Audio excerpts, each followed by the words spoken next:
Hi everyone, আজকের দিনটা আমার কাছে অনেক স্পেশাল।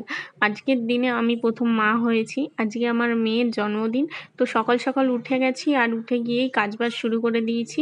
ওর জন্মদিন উপলক্ষে বাড়িতে অনেক কিছু রান্না হবে। সেদিনকে প্রচণ্ড গরম ছিল। হ্যাঁ, আমার মেয়ে এই গরমের মধ্যেই জন্ম নিয়েছে, তাই কিছু করার নেই। এই প্রচণ্ড গরমেও আমার শাশুড়ি মা নিজে হাতে সব রান্না বান্না করেছে। আমাদের বাড়িতে 5 বছরের আগে কোনো বড় করে জন্মদিন আমরা সেলিব্রেট করি না, কারণ বাচ্চা কিছু বোঝে না ওই জন্য। তো এখানে আমি ওর জামা কাপড় বার করছি, আর বড় করে তো জন্মদিন হবে না, নিজেদের মধ্যেই ছোট করে একটুখানি জন্মদিন করা হবে। আর রান্নাঘরের এই কভারগুলো করা হয়েছে, সেগুলো তোমাদের সাথে শেয়ার করা হয়নি, তাই শেয়ার করছি। পমপম তো ডেইলি রান্নাঘরে আসে আর হাত দিয়ে টেনে টেনে সব বাসন ফেলে দেয়। আর এখানে বার্থডে গার্ল স্নান টান করে একটা নতুন এমনি সুতির জামা পরিয়ে দিয়েছি, ও এখানে খেলছে। আর হাতে আংটি পরিয়ে দিয়েছি বলে ও আংটিটা দেখেই যাচ্ছে। দেখো, ওই আংটিটার মধ্যে সুতো পেঁচানো আছে, ওটা টেনে টেনে বার করার চেষ্টা করছে। আর ওর পাপা দোকান থেকে এসেই বসে গেছে বেলুন ফোলাতে, কারণ মেয়ের জন্মদিন উপলক্ষে বেলুন নিয়ে এসছে, আর সেইগুলো একটু দেয়ালে সাজানো হবে। বাইরের কাউকে তো আমরা ইনভাইট করিনি, শুধুমাত্র নিজেদের মধ্যেই সেলিব্রেট করার কথা ছিল। এখানে তো সব রান্না হয়ে গেছে, শুধু লাস্ট মোমেন্টে চিকেনটা হচ্ছে। এখানে পমপমের থালিটাও আমি রেডি করে দিয়েছি। এখানে আছে 5 রকম ভাজা, মাছের মাথা দিয়ে মুগ ডাল, পায়েস, চাটনি, মাছের কালিয়া, স্যালাড, আরও কত কিছু। দেখতেই পাচ্ছ তোমরা। ও তো এখন খুবই ছোট, কিছুই বুঝতে পারে না। যখন বড় হয়ে ভিডিওগুলো দেখবে তখন হয়তো সবই বুঝতে পারবে।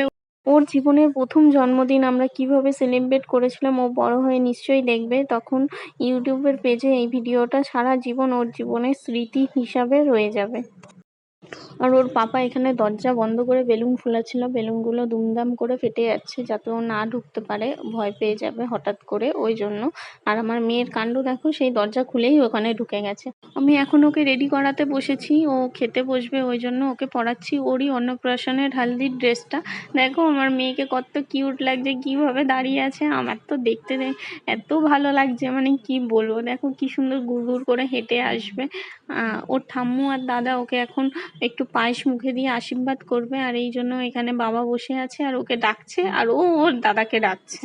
আমাদের বাড়িতে ধান দুব্বো দিয়ে আশীর্বাদ করা হয় না 5 বছরের আগে, ওই জন্য সামান্য একটু মুখে পায়েস ছুঁয়ে ওকে উঠিয়ে দেওয়া হবে। আর এই থালাটা মানে মা বাবা বাদে সবাই খেয়ে নিতে পারে, যে কোনো একজন। তোমাদের সাথে শেয়ার করে দিলাম কি কি ওর সামনে দেয়া হয়েছে। তো দেখো, ওকে এখন খাইয়ে দেওয়া হচ্ছে, আর ওর দাদাই ওকে খাওয়াচ্ছে। ও ঠাকুরদাকে দাদু বলে না, দাদা বলে। আর এখানে দেখো কিরকম বলদের মতন তাকিয়ে আছে, ভাবছে এগুলো কি হচ্ছে আমার সাথে। বেচারি কিছু বুঝতেই পারছে না। সবাই ওকে প্রাণ ভরে আশীর্বাদ করো যেন ও বড় হয়ে অনেক ভালো মনের মানুষ হতে পারে, মানুষের মতন মানুষ হয়ে বাঁচতে পারে। কথা বলতে বলতে আমার গলার ভয়েসটা একটু ভারী হয়ে যাচ্ছে আনন্দে, তোমরা কিছু মনে করো না তাতে। ওর প্রথম জন্মদিনের প্রথম পায়েস মুখে দিল ও। এরপরও আরও অনেক পথ চলা ওর বাকি আছে। তোমরা অনেক আশীর্বাদ করো আমার মেয়ে যেন অনেক ভালো মনের মানুষ হতে পারে, অনেক বড় মনের মানুষ হয়ে ও যেন জীবনে অনেক উন্নতি করতে পারে। তোমাদের সবাইকে এই অনুরোধ রইল। পায়েস খাওয়ার পরে আমার মেয়ের রিয়াকশান দেখো, ও তো মিষ্টি অতটা খাবার পছন্দ করে না, ওই জন্য পায়েসটাকে ঠেলে বারবার বের করে দিচ্ছে। এটা যদি আলু ভাজা হতো তাহলে টুক করে খেয়ে নিত। ও যে কোনো খাবার ঠিক এরকমই করে, ওর যদি কোনো কিছু না পছন্দ হয় তখন ও ঠিক সেই খাবারটা এরকমভাবেই জিভ দিয়ে ঠেলে বার করে দেয়। আর কি বলবো, আমার এই জীবনের একটা নতুন গুরু দায়িত্ব শুরু হয়েছে। যবে থেকে ওকে খাওয়ানো শুরু হয়েছে তবে থেকে এই ডিউটি শুরু হয়েছে। দেখো এবার ওকে আলু ভাজা মুখে দেয়া হলো। আলু ভাজাটা ওর খুব পছন্দের, ওকে আমি মাঝে মাঝেই আলু ভাজা করে দিই। আর আমি বাবাকে বলেছি ওকে চিকেনের লেগ পিসটা একটু ধরো, আমি একটা ফটো তুলবো।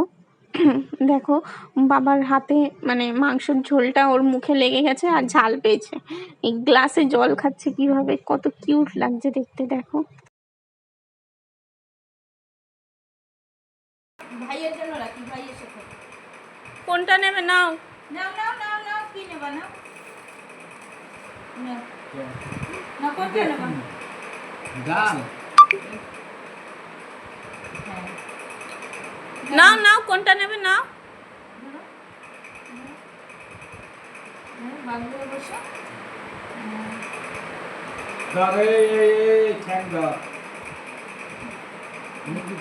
আলু ভাজা নিচ্ছি।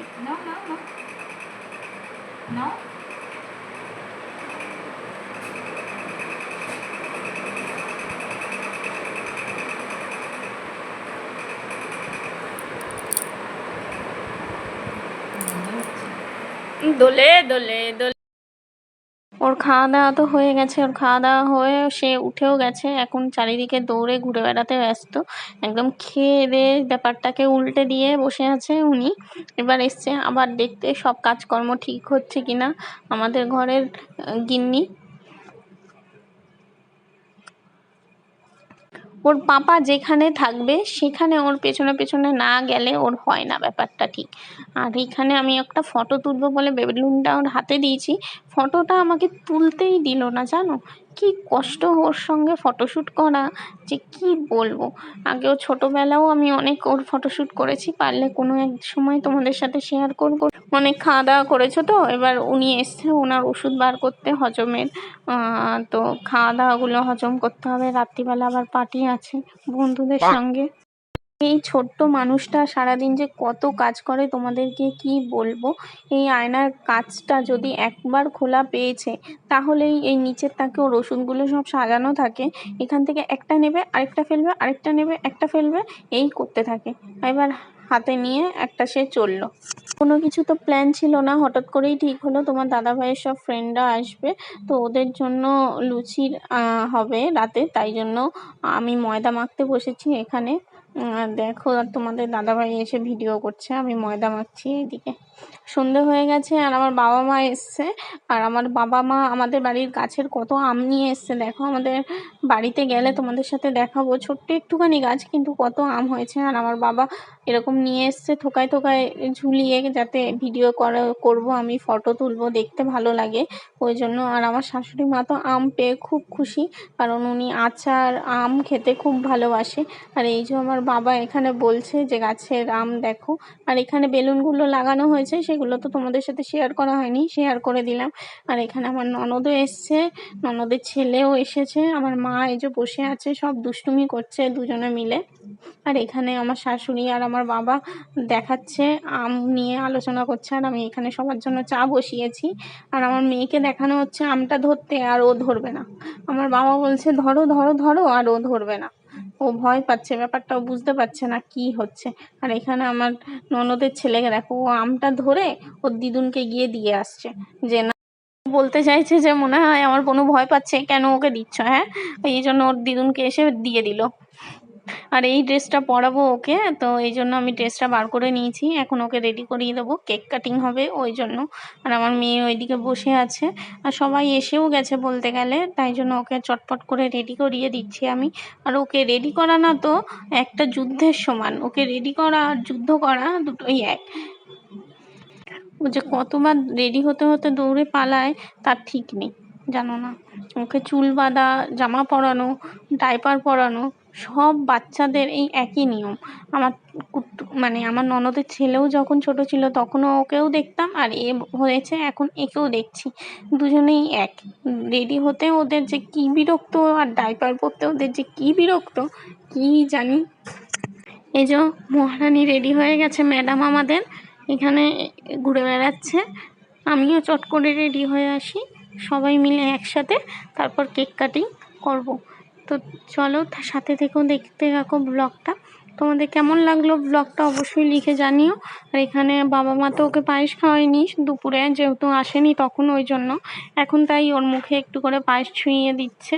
আমাদের বাঙালিদের তো মেন পায়েসটাই, তাই তো, ওই জন্য সেই পায়েসটাই ওকে একটু মুখে ছুঁইয়ে দেওয়া হচ্ছে। আর সেই মেয়ে তো নেবে না, চারিদিকে দৌড়ে বেড়াচ্ছে। আর এখানে ওকে গিফটের হিসেবে বাবা টাকা দিচ্ছে, কারণ ওর জন্য কোনো কিছু নিয়ে আসেনি, ওর যেটা দরকার ওকে সেটা কিনে দেওয়া হবে। তো কি কিনে দিয়েছি আমি ওকে ওর টাকা দিয়ে, সেটা তোমাদের সাথে পরে ব্লগে শেয়ার করব। আর ওর ঠাম্মু এখানে ওর কাছ থেকে টাকাটা চাইছে, আর ও দেবে না। ওর জীবনের প্রথম বার্থডে কেক, এরপর হয়তো কত বার্থডে কেক কাটবে তার ঠিক নেই, কিন্তু এই কেকটা ওর জীবনের প্রথম বার্থডে কেক। তো ও তো ছোটো মানুষও তো একা একা কেক কাটতে পারে না, তাই জন্য ওর পাপা নিয়ে ওকে বসেছে কেক কাটবে বলে। আর এখানে আমি স্পার্কেল জ্বালানোর চেষ্টা করছি, কিন্তু কিছুতেই আমি স্পার্কেলটা জ্বালাতে পারছি না, শেষ মোমেন্টে তোমাদের দাদাভাই জ্বালিয়েছে।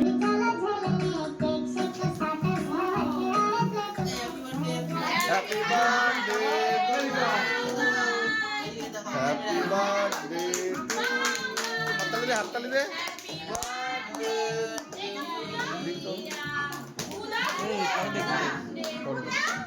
বাহ ভালো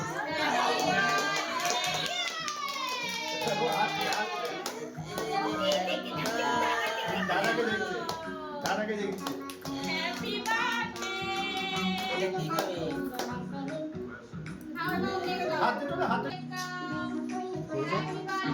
তোমাদেরকে তো আগেই বললাম ও কোনো কিছু খেতে চায় না। এখানে ওকে কেক খাওয়ানোর চেষ্টা করা হচ্ছে আর ও কিছুতেই কেকটাও মুখে নেবে না। লাস্টে আমার বাবা ওকে জোর করে কেক খাইয়ে দিয়েছে, একদম মুখে ক্রিমটা একটু জাস্ট ছুঁয়ে দিয়েছে। এতটা ওয়েট করা হলো তোমাদের দাদাভাইয়ের ফ্রেন্ডদের আসার জন্য। ওরা আসার পরেই অ্যাকচুয়ালি মেন কেক কাটিংটা করলাম আমরা। তো বাইরের কেউ তো ইনভাইট ছিল না, শুধুমাত্র ওরা আসবে বলেছিল, তাই ওদের জন্যই ওয়েট করছিলাম আমরা। তো এখানে ওরা এসে গেছে, তারপর কেক কাটিংও করা হয়ে গেল। আর আমার মেয়ে তো কেক খাবেই না কিছুতে, ওকে তো জোর জবরদস্তি করে সবাই মিলে কেক মুখে দেওয়া হলো। তো এখানে সবাই মিলে ওরা গল্প করছে আর মেন অফ অ্যাট্রাকশন আমার আজকে এই ছোট্ট ম্যাডাম, সে মাঝখানে বসে আছে, সবার সঙ্গে মিলেমিশে গল্প করছে। এরপর সবাই খাওয়া দাওয়া করে চলে যায় আর আমিও আমার কাজে লেগে পড়ি। তারপর আর তেমন কোনো ব্লগ করা হয় না। তারপর ওরা যে গিফটগুলো এনেছিল সেগুলো আনবক্সিং করা হলো, আর সেইগুলোর গিফটগুলো ছেড়ে ও প্যাকেট নিয়ে ঘোরাঘুরি করছে। তো কেমন লাগলো ব্লগটা অবশ্যই লিখে জানিও।